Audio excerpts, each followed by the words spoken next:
سێ ڕۆژی جەژن وەکو بەیانی وەزارەتی ناوخۆدەری کردووە و وەزارەتی تەندروستی و ئەوقاف پشتیوانیان کردووە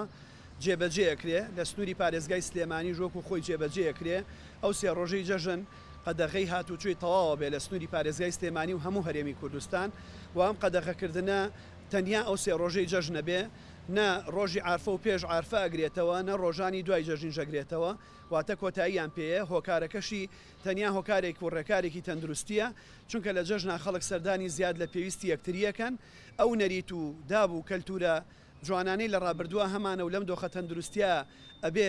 وازیان لێبێنین زیاتر لە جەژنا ممارەساکرێن خەڵک باوەش بە یەکاکە ماچی یەکتریەکە تەوقە لەگەڵ یەکتریاکە کاسەیەکی چکلێت چەند کەسێک دەستی پیاکە قەرەباڵخی زۆر لە شوێنەکان دروستە بێ گەشتیارێکی زۆر ئەگەر ڕێگانێک گیرێنە ناو پارێزگاکانەوە دۆخێکی تەندروستی نالەبار دروستە بێ بۆیە ئەو بڕیارەی کە دراوە بەڵێ وەکو خۆی لە پارێزگای سلێمانیش جێبەجێەکرێ.